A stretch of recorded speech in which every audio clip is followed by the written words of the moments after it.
Glória a Jesus, irmãos, nós estamos diante da mesa memorial da comunhão, mas vamos nos alimentar da palavra e depois nós cearemos.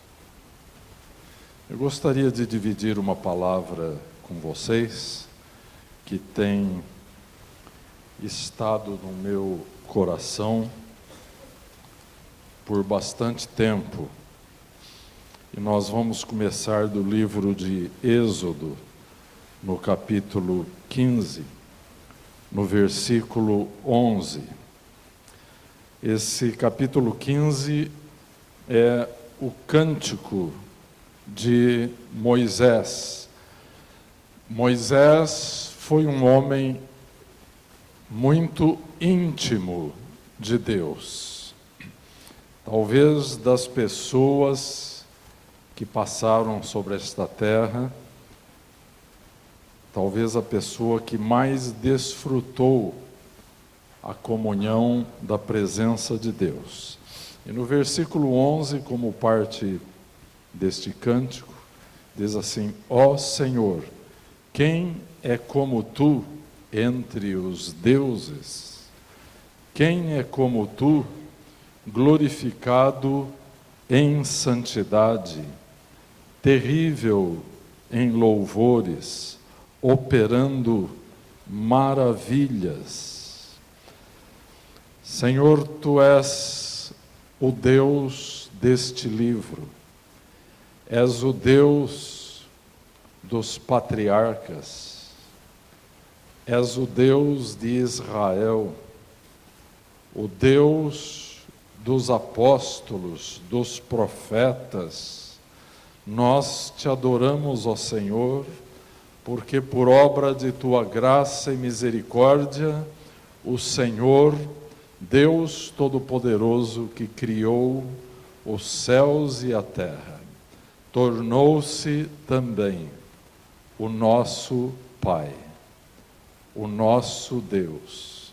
Nesta hora, Senhor, e neste culto de ceia, em que celebramos a nossa salvação, a nossa filiação em Tua família, ó Eterno, que neste momento que o Senhor venha com misericórdia e abra o nosso coração, abra o nosso entendimento.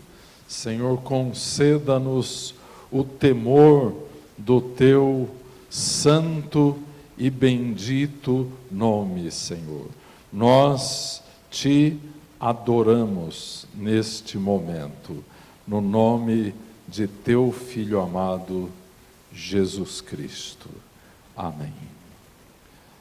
Nós queremos dividir com vocês uma reflexão sobre aquele que é o atributo dos atributos de Deus.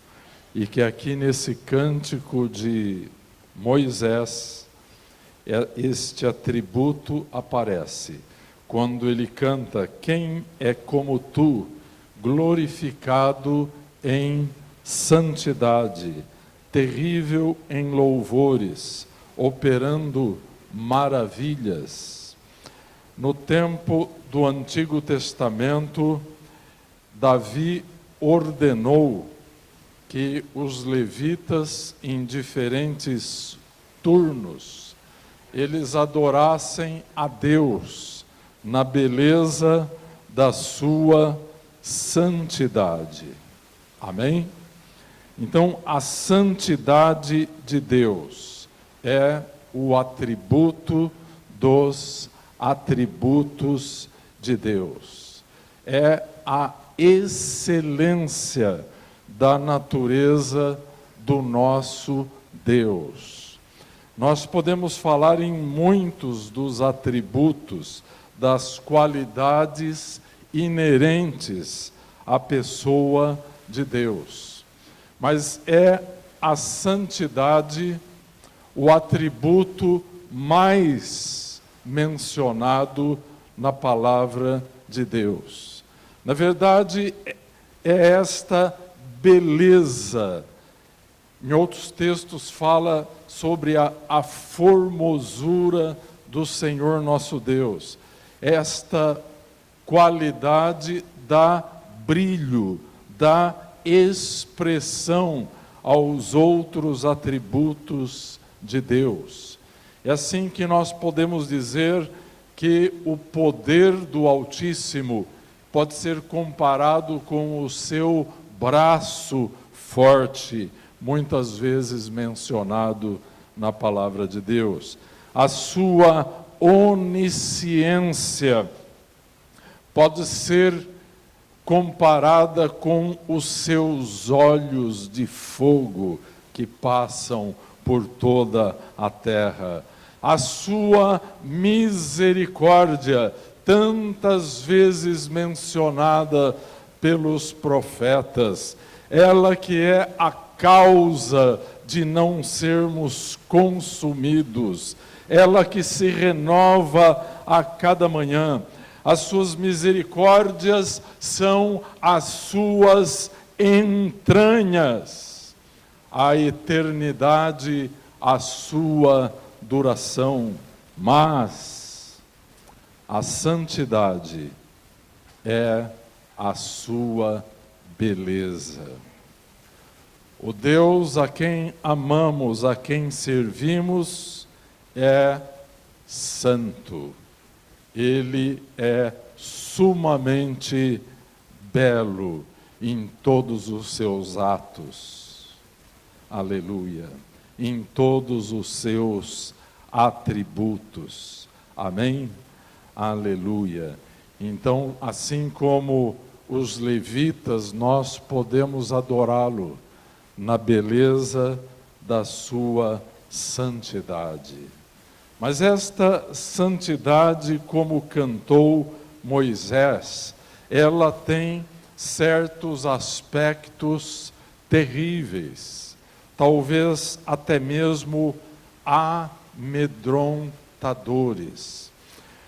Nós podemos mencionar a experiência de Jacó, quando ele fugia para Harã. E ele então, no seu local de descanso, ele teve uma visão do trono de Deus. Isso está no livro de Gênesis, no capítulo 28, especificamente no versículo 17. E ele temeu aquele momento solene em que Deus lhe deu uma visão de uma escada que dava acesso ao trono do Altíssimo. E ele disse: este não é outro lugar senão a casa de Deus. E outra tradução diz assim: como é arrepiante este lugar, exclamou Jacó. É aqui que mora Elohim, porque ele usou a expressão Elohim e não a expressão Yahvé, se referindo ao Deus Todo-Poderoso, ao Deus Criador. Meus queridos irmãos, Deus é tão maior, Ele é tão mais santo do que tudo que nós imaginamos, que se nós nos apercebermos, ainda que seja de um fragmento da revelação de Deus, nós vamos sentir que quase tudo o que falamos e entendemos sobre Deus é pura palha, que se aproxima da blasfêmia. Sabe, meus irmãos, estes homens que gastam a sua vida estudando a física quântica, e eu recentemente comprei alguns livros sobre isso para tentar entender a mente destes gênios da ciência. E eles, num dado momento de suas pesquisas, eles têm uma espécie de um surto religioso diante da expressão da grandeza do universo criado por Deus. Eles têm um momento místico no seu trabalho como cientistas, como pesquisadores. Eles são tocados pelo temor de Deus. E poderia dizer que eles têm uma experiência semelhante à que teve Jacó em Betel, quando ele disse: como é arrepiante este lugar, aqui é o lugar da morada de Elohim, e quando se aproximam de algo tão majestoso, tão arrebatador, tão avassalador como a revelação de Deus, mesmo esses homens caem prostrados em seus entendimentos diante da grandeza do nosso Deus.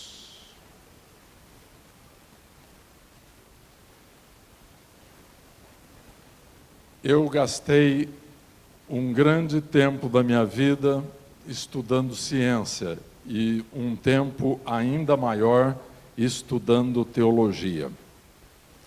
E eu cheguei a uma conclusão, que tanto as ciências da religião como a teologia, elas sempre vão nos levar a um reducionismo conceitual com relação a Deus. Mesmo que a nossa intenção seja a melhor possível, mas mesmo a teologia vai reduzir em muito o conceito de Deus. Um Deus que pudesse ser compreendido não poderia ser o Deus da Bíblia, o Deus Todo-Poderoso, El Shaddai, El Elyon, o Pai de nosso Senhor e Salvador Jesus Cristo, porque o conceito de Deus está acima de todo entendimento, acima da moral, acima da ética, acima da metafísica, acima dos conhecimentos científicos nesta terra. Amada Igreja, e diante da grandeza do nosso Deus, nós precisamos confessar o nosso pecado, por não o temermos, como os homens que se aproximaram dele o temeram. No Salmo 27, no versículo 4, o salmista fala em contemplar a beleza do Senhor. Meus irmãos, a contemplação da santidade de Deus cura e transforma a nossa alma.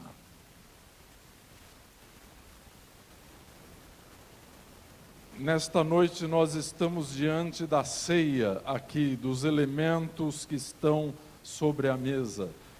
O que possibilitou esta festa, que foi profetizada na Páscoa judaica.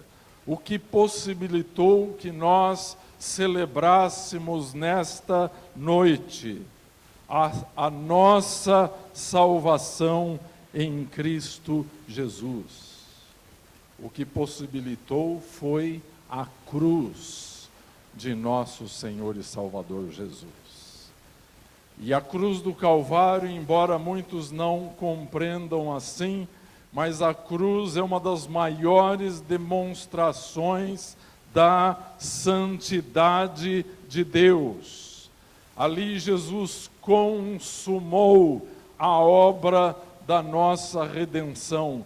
Ali ele demonstrou, além de seu amor infinito por pecadores perdidos como nós, ali ele demonstrou a sua ira contra o pecado que estava arraigado em nossas vidas.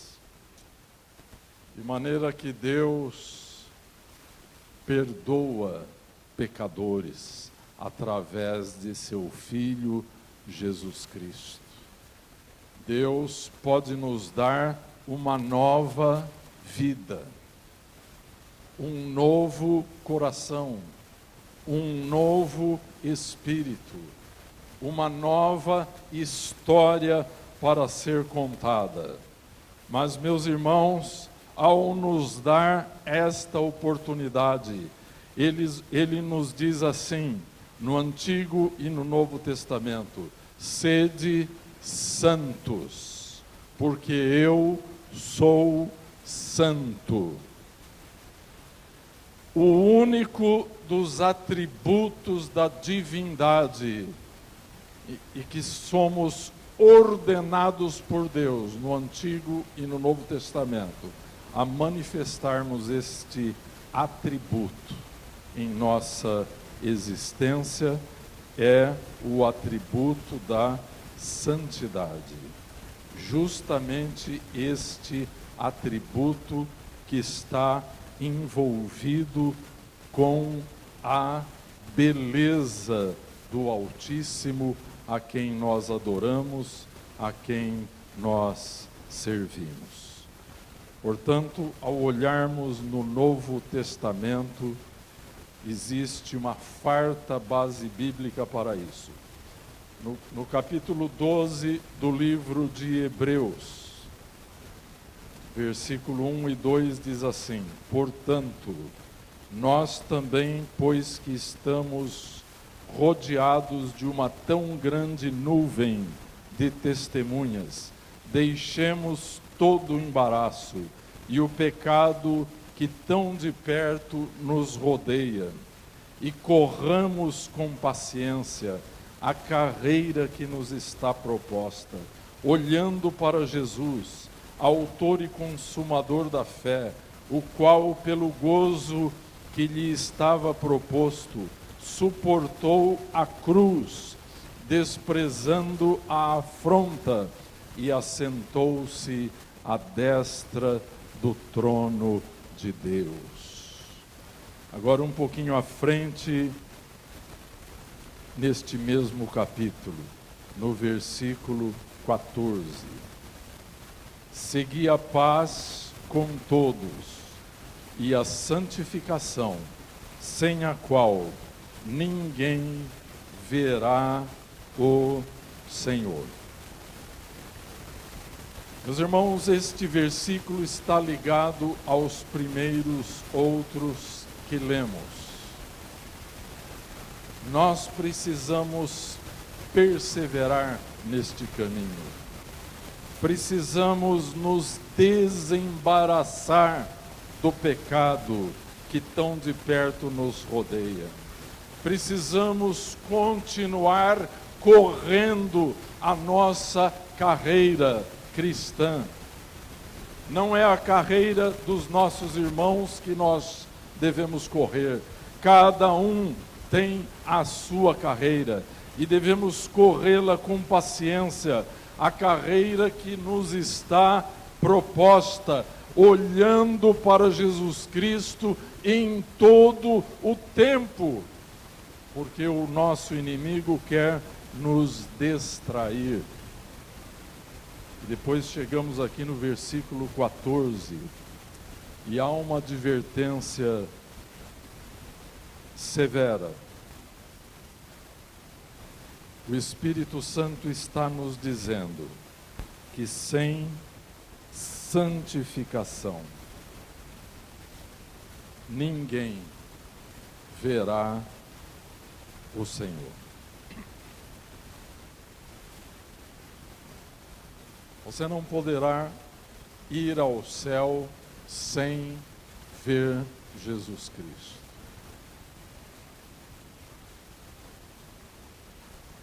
A primeira coisa, meus irmãos, que nós vamos desejar ao chegar lá, vai ser ver o Senhor Jesus Cristo.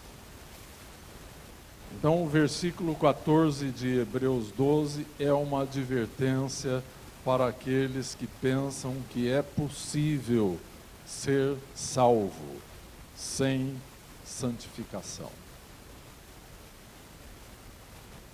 Nós estamos aqui diante de um grande impasse e diante de uma grande crise teológica que atingiu a igreja dos nossos dias.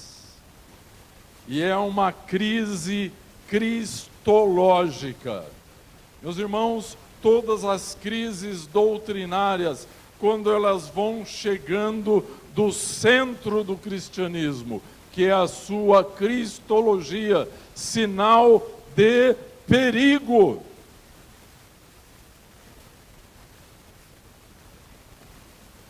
Como disse Philippe Melanchthon, discípulo de Martinho Lutero, ele disse que naquilo que é essencial devemos ter unidade.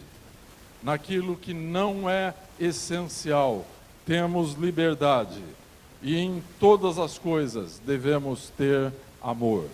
Mas eu estou olhando com vocês agora no cerne, que é a cristologia da igreja. Se nós estivermos crendo num Cristo genérico, num Salvador pela metade, nós corremos o risco real de sermos incluídos no capítulo 14 de Hebreus 12 como aqueles que não verão ao Senhor Jesus Cristo. Este é um tema de suma importância para a nossa alma e para a nossa igreja. E nós que cremos que a palavra de Deus é a verdade. E se nós cremos, então, o Espírito Santo está dizendo que sem santificação, sem também salvação. Hoje está popularizada na igreja a doutrina do crente carnal. Meus irmãos, examinando a palavra de Deus, os ensinos do apóstolo Paulo, principalmente, não existe base bíblica para a doutrina do crente carnal. Se nós ouvimos a voz de Deus e viemos a Jesus Cristo e o confessamos como Senhor e Salvador de nossas vidas, e se nos arrependemos dos nossos pecados, fomos regenerados. Ao sermos regenerados, fomos justificados, fomos considerados justos por Deus. Recebemos o perdão de nossos pecados, a paz com Deus, e então o Espírito Santo de Deus, a terceira pessoa da Trindade, veio e fixou residência em meu coração. E quando ele entrou em minha vida, nas sombras da minha alma, ele começou a iluminar. Ele começou a nos transformar, e este processo é o que a Bíblia chama de santificação. Sem regeneração, novo nascimento, sem justificação, perdão de pecados, e sem santificação, a vitória do crente sobre o pecado, sobre a natureza daquele pecado inato que está em nossa vida. Sem estas coisas, nós não podemos considerar alguém como crente. Esta pessoa, então, o crente carnal, aquele cujos pecados foram perdoados, mas que não chegou a ser santificado. Esta pessoa, aos olhos de Deus, não é salva. Não pertence àqueles que a Bíblia se refere a eles como os santos de Deus. Então, meus irmãos, isso é muito importante, porque quando falamos de santificação, é a redenção de Jesus Cristo sendo aplicada em nossa vida. Salvação não é mera teoria, é algo que o Espírito Santo está produzindo diariamente em nossas vidas. Deus tem um plano, e o objetivo de Deus é produzir aqui, neste mundo, um certo tipo de homens e de mulheres que sejam semelhantes à humanidade de seu Filho Jesus Cristo. Amém? Então, se você leva a sério as Escrituras, e se você tem o temor de Deus, o maior presente que você dá à sua família, à sua igreja, à sua nação, é uma vida santa. Esta palavra santo tem o mesmo sentido no hebraico, kadosh, mesmo sentido no grego, agnos, que quer dizer separado do pecado. Nós vivemos num mundo dominado pelo pecado. Nós estamos encerrando aí uma semana em que nós assistimos cenas dantescas de multidões caminhando alegremente para o poço do abismo e para o inferno. O nosso país se entregou por uma semana. Antes eram por 4 dias, agora por uma semana inteirinha.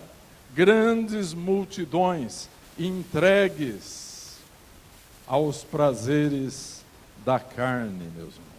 Que Deus tenha compaixão do Brasil e que, por amor ao povo de Deus que conserva o temor do Senhor, Deus tenha misericórdia deste país. Mas, meus irmãos, eu dizia sobre o perigo de que nós estamos diante de uma crise cristológica. Essa que é a crise da igreja nos nossos dias. Estamos esquecendo quem é o nosso Senhor e Salvador Jesus Cristo. E a igreja rapidamente está se tornando semelhante ao seu entorno social e cultural. Meus irmãos, a igreja somente poderá subsistir como igreja, somente poderá sustentar a voz profética e dizer a este mundo: assim diz o Senhor, o Deus Todo-Poderoso, se a igreja for diferente deste mundo. Então hoje há uma fé de que Jesus perdoa pecados, mas não santifica.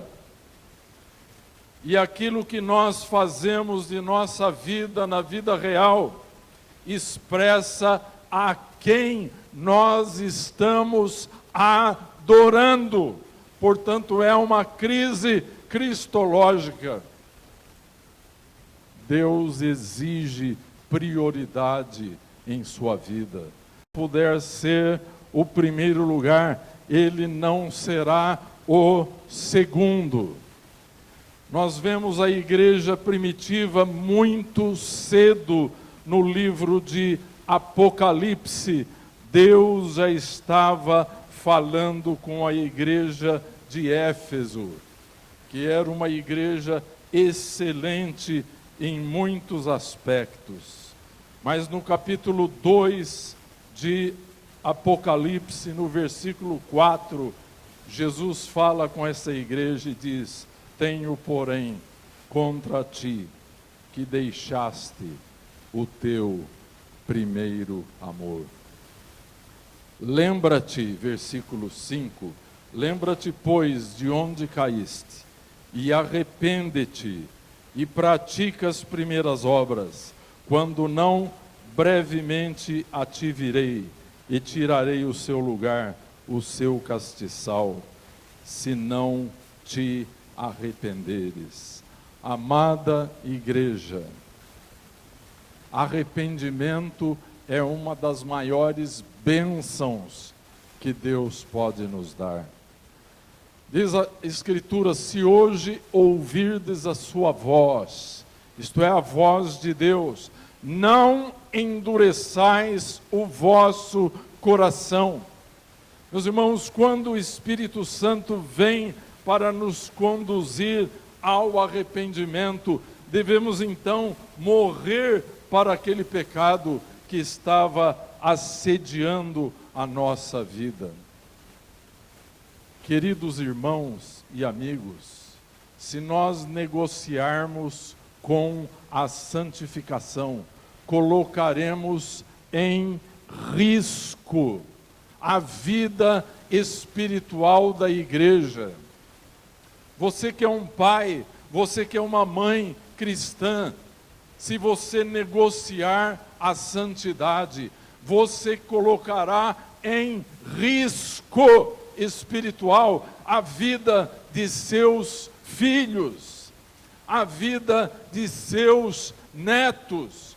O projeto de Deus para a igreja é ter homens e mulheres parecidos com Jesus Cristo, de tal forma que aqueles que crescem em nosso lar, que crescem em nossa igreja, precisam ver que Jesus é o primeiro em nossa vida.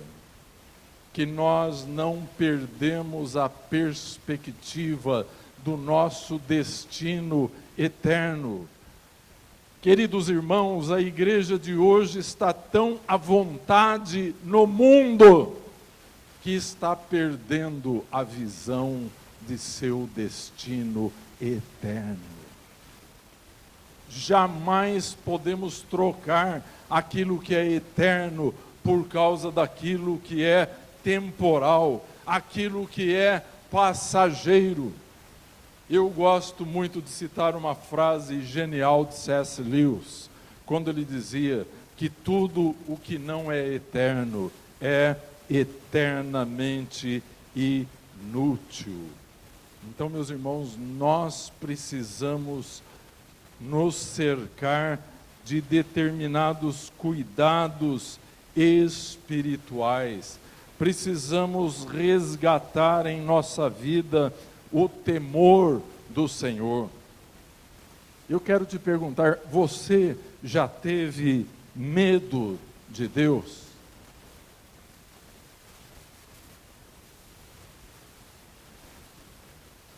Esses homens de Deus na Bíblia, como Moisés e outros, como Jacó, que pode dizer, que lugar arrepiante, ele ficou com medo quando a majestade arrebatadora da presença de Deus se manifestou.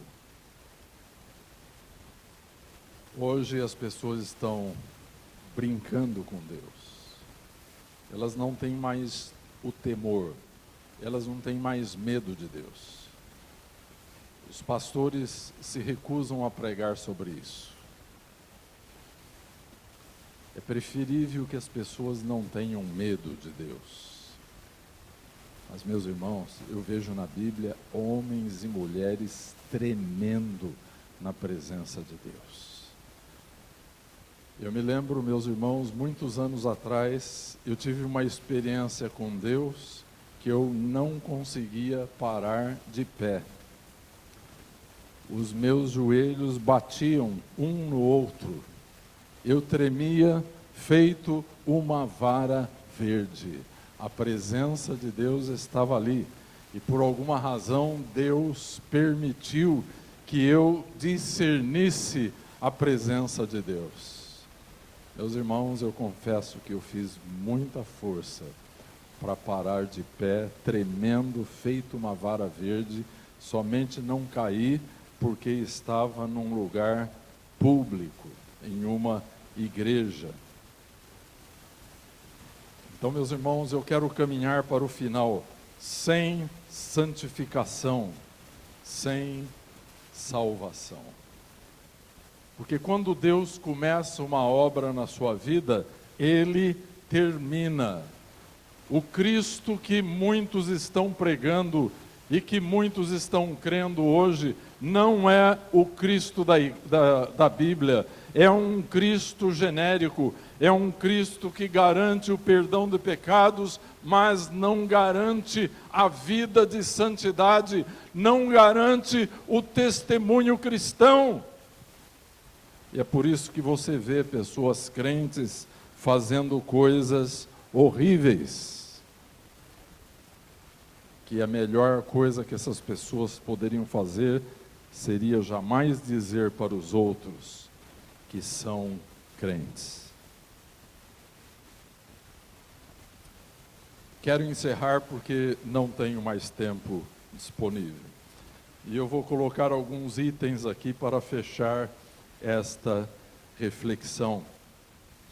Vou colocar alguns itens objetivamente sobre a natureza daquilo que a Bíblia chama de santificação, sem a qual ninguém verá o Senhor, como diz em Hebreus 12. Em primeiro lugar, a santificação é o resultado invariável da união de uma pessoa com Jesus Cristo.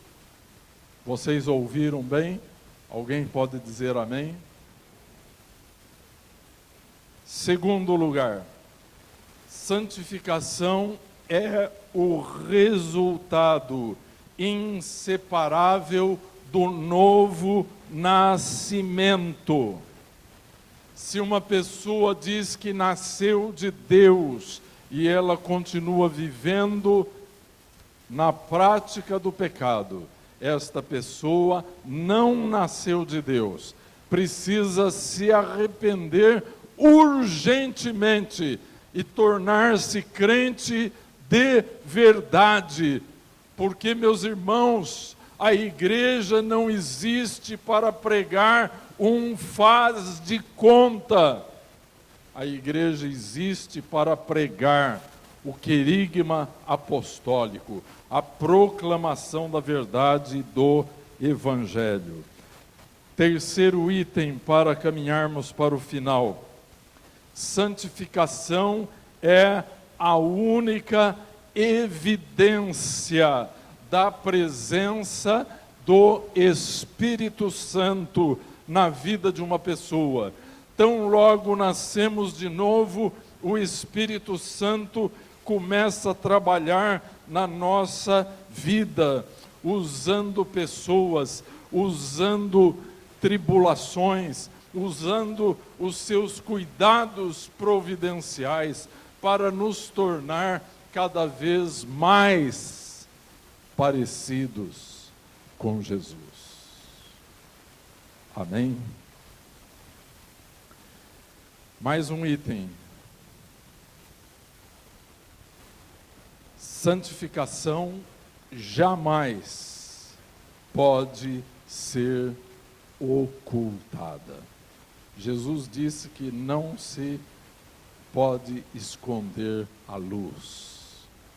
Assim também a santificação não pode ser ocultada. Quinto item. Santificação é algo pela qual todo crente é responsável. Quantos ouviram podem dizer amém? É responsabilidade pessoal nossa diante de Deus.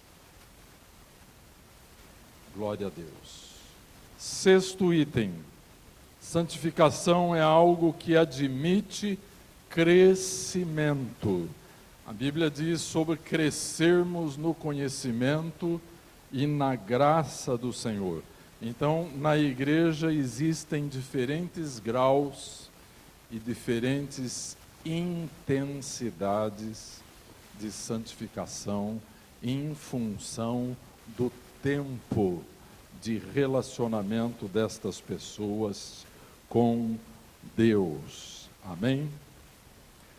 Sétimo item, santificação depende do uso diligente dos meios de graça. O que são os meios de graça? Oração, jejum, o culto público, o culto de ceia. Tudo isso são meios através dos quais nós podemos crescer na graça do Senhor. A grande maioria dos meios de graça são comunitários. Então precisamos do corpo de Cristo para crescermos em Cristo. Amém? Oitavo item.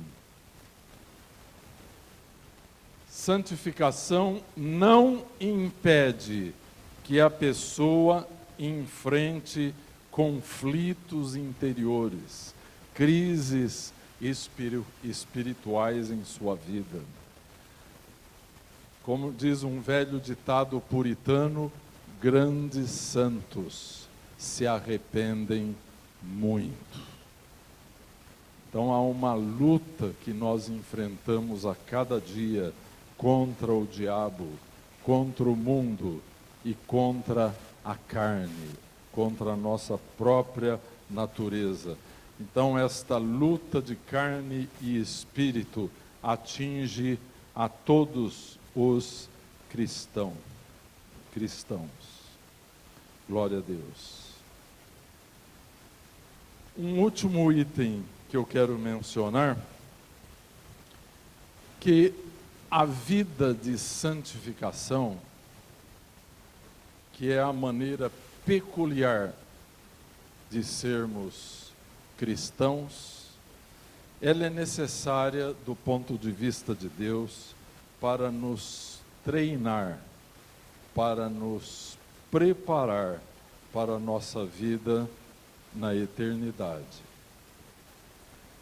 Quero que você entenda, enquanto estamos aqui na terra, Deus está nos treinando, Ele está nos qualificando para o tipo de vida que nós vamos ter, além dos limites desta curta existência terrena. Logo, nós precisamos ser santos, como a Bíblia diz, aqui na terra. O crente carnal, se é que ele existe, na verdade não existe, ele está esperando para ser santo após a morte. Esta pessoa está sendo enganada pelo diabo.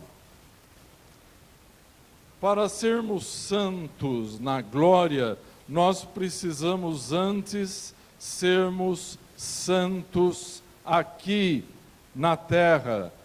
É antes de morrermos. São momentos decisivos da sua caminhada eterna. São estes momentos em que nós estamos vivendo aqui na terra. Quantos percebem que é aqui que nós estamos sendo treinados? Eu lhe pergunto o seguinte: o que faria um ímpio no céu se ele pudesse, de alguma forma, entrar lá? E eu lhe pergunto, pense comigo, o que o ímpio faria no céu? Você sabe o que ele faria no céu? Nada. Ele não foi treinado, ele não foi preparado para viver no céu. Portanto, o único local adequado para ele viver é no inferno. Porque o inferno é a paga verdadeira para o tipo de vida que ele levou aqui na terra, a sua existência terrena. Meus irmãos, Deus está nos preparando para vivermos num lugar onde o pecado não entra, onde não há dor, onde não há lágrimas, onde não há lembranças de coisas pecaminosas, de coisas podres deste presente século. Então nós temos que permitir que o Espírito do nosso Deus nos treine para esse tipo de vida. Amém? Glória a Deus. Vou encerrar abruptamente o ensinamento desta noite para nós participarmos deste momento santo de testificarmos de nossa aliança com Jesus Cristo na ceia do Senhor. Queria que os diáconos viessem aqui para frente para nos ajudar a servir a mesa. Irmão Paulo e irmão João Cardoso, com as suas esposas, vão nos ajudar a servir os elementos da ceia. Nós faremos a leitura de um texto que encontra-se em 1 Coríntios, capítulo 11.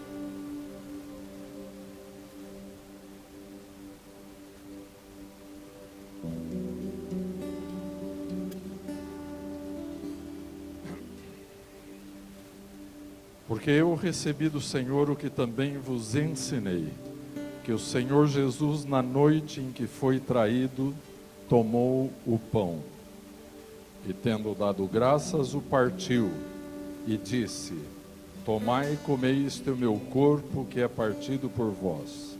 Fazei isto em memória de mim. Semelhantemente também, depois de cear, tomou o cálice, dizendo: este cálice é o Novo Testamento, no meu sangue. Fazei isso todas as vezes que beberdes, em memória de mim. Porque todas as vezes que comerdes este pão e beberdes este cálice, anunciais a morte do Senhor até que venha. Portanto, qualquer que comer este pão ou beber o cálice do Senhor indignamente será culpado do corpo e do sangue do Senhor. Examine-se, pois, o homem a si mesmo, e assim coma deste pão e beba deste cálice. Feche os seus olhos agora em oração silenciosa, examinando a sua vida, no sentido de encontrar nela a bendita ação do Espírito Santo de Deus, santificando a tua vida, separando você do pecado, tornando a tua vida mais e mais parecida com a vida revelada por Jesus Cristo aqui neste mundo. Bendito